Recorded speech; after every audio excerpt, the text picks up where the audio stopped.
I don't know, 30 meters. You had that race all to yourself. Yeah. Was that the kind of start that you were looking for? It was definitely the start I was looking for. I'd say a stronger reaction time, but I believe that'll just come with more races. I'm usually a guy who likes to build up into the races, but I'm really proud of what I've put together. You know, me and my coach were saying that you need to win the race from the 60, and then coast through, and whatever we need to do is tax on at the end. We'll tax on at the end. But they're like, you're a 6.43 runner now. You need to run like one. I'm like, you got it, coach. Is that the best you felt in a first round 100?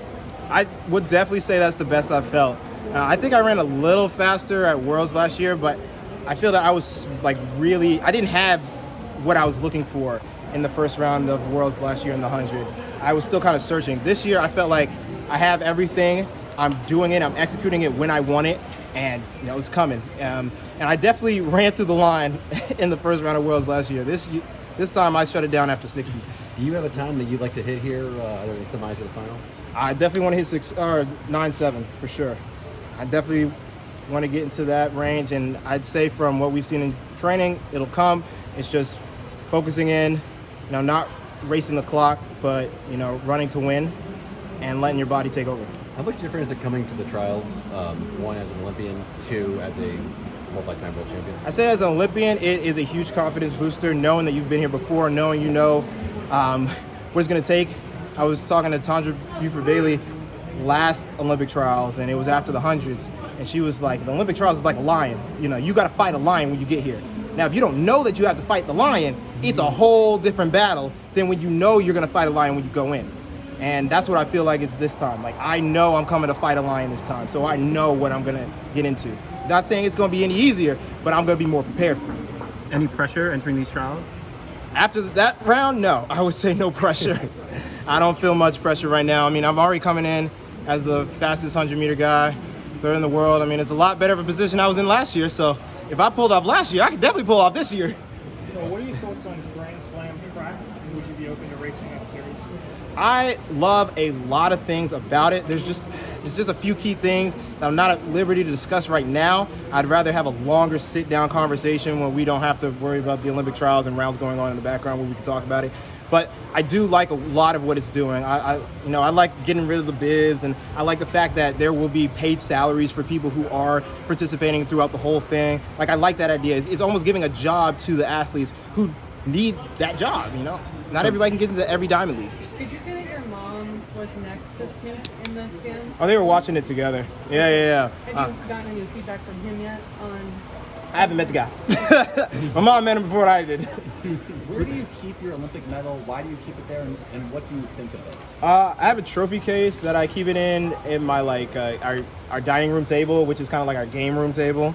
The only time I take it out is when we go do nonprofit things, and we take it out for the kids, and we'll show them, and they'll get excited. That's kind of like the in-between stages. It's constantly on the move. All my medals are constantly on the move. To be honest, I actually don't know where all of them are right now at this moment. My mom might have a few. I might have one. My girlfriend might have one. They're moving. But to be honest, I think it's more of a show to the other kids that truly it's a sign of, hey, this is what I've accomplished, this is what I've gone through, and this is how far you can go if you put your mind to it as well. Maybe Snoop has one too now at this point. I mean, I wouldn't be surprised if she showed it and then it was like, oh, where did I put that thing? There were a lot of mixed emotions though when you won that bronze medal in Tokyo. How do you look back on that now? Like, do you feel differently about that bronze medal looking back than you did at the time? I don't feel different about it. I don't like that thing. But I think by not liking it, it gives me the fire to keep going and keep pressing. And every time I turn around and be like, yeah, I think I'm doing enough, and then I'll turn around, look at the medal. All right, back to work. Did you pull out a card from the briefcase today? I did. What, can you talk a little bit about it? I pulled out, I don't have it on. Where did I? Oh, I do have it on. I pulled out a Blue Eyes White Dragon Yu-Gi-Oh card. Talk about it. So me and Chase Ely have a bet going on. She said, if I pull out Yu-Gi-Oh cards each round, she'll wear the Rock Lee weighted shoes and drop weights during her finals. So I gotta live up to my part of the deal, so she lives up to her part of the deal. What other Yu-Gi-Oh cards you have then? I got some Exodia pieces. All of them? Are those like expensive? We're gonna have to see through the rounds. Are those cards expensive? It depends which version you want. Not all of them are expensive. Some of them you can find for, $15, $30. Some of them you could pay easily $500 for, depending on which ones you're looking for. What's the story behind the briefcase and you bringing it to every meet? What's the deal with it? The briefcase was to keep hype. If you go out and do something and people aren't, understanding of it, it's like, oh shoot, that just came out of nowhere. But if you're building up, generating excitement and hype, it's like, gosh, what's in the freaking briefcase? Like, you want to know what's in the briefcase. Well, I pulled out this uniform, and this is all white. I got 3 more new uniforms, and they all come in the briefcase. So we're gonna have to wait each time which color I'm gonna be pulling out of that briefcase. Noah, do you study your competitors at all, and how much do you have to be aware of them going into semis and finals? Yes and no. I sometimes will study for them. Sometimes I'll look at what I think they might be doing well, what I think I can use in my own races. But if I overstudy, it's too much work. If I'm looking at them every night and day, there's no reason for me to do that. If anything, I need to study myself and realizing what I need to be doing to improve. How much are you doing that? 1 and then 2. Sorry, looking at yourself, how much are you doing that when you're here? When I'm here, I will probably look at my race about 7 times before the next race. Once we'll just be looking at it. Twice we'll again just be looking at it. Third we'll be looking at it with my coach. Then us texting back and forth.